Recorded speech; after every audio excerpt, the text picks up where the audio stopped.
We're featuring different menorahs every day from Israeli artists. We have one here by artist Marit Meisler. It's part of a project by the Israeli electricity company and the Tel Aviv municipality. Very simple, but very cool. Look at this. Really nice. This is the last night. Oh, I want more. All right. Meanwhile, Hanukkah, the story of a revolt by the Maccabees against the mean Greeks who had turned the ancient Jewish temple into a pantheon for idol worship. Our reporter Yuri Shapira of Holy Land Uncovered has more on the Maccabee revolt and where it all began. It was the first and probably one of the last rebellions in history when the Jews defeated an empire in the Holy Land. A story of courage, ambitions, and a lot of Jewish chutzpah. This is the story of the Maccabee revolt of the 2nd century BCE. The background starts with Alexander the Great. Alexander the Great conquered a large part of the known world at that time, but he dies at a young age, and he doesn't leave someone to follow him in his footsteps, a ruler. So his successors fight for control. And in this area, in the beginning, it's the Ptolemaic Empire. And then there's a huge battle up north in the area of the Banyas, where the Seleucid Empire captures this region from the Ptolemaic Empire.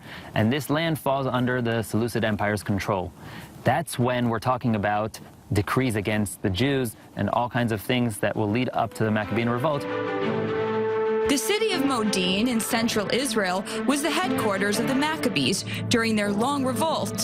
Modiin was the hometown of the Maccabees. That's where the Hasmonean family lived. That's where the whole revolt against the Hellenistic Empire broke out, in the town of Modiin. We are now in the geographical area of Modiin.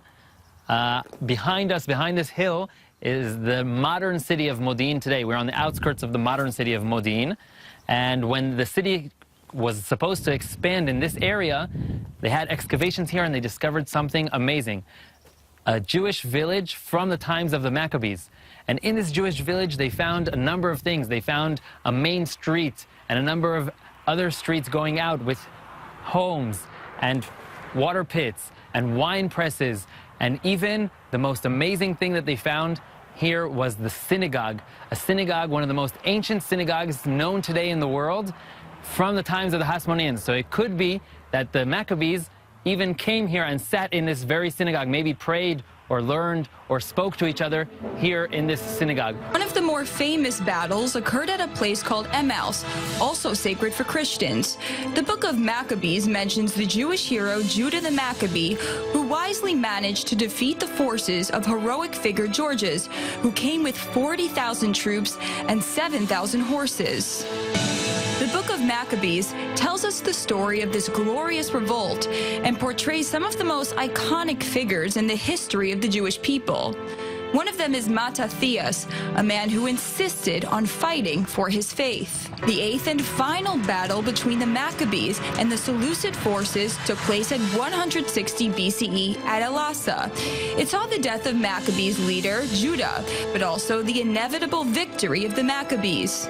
Where are the Maccabees buried? This question remained open until today.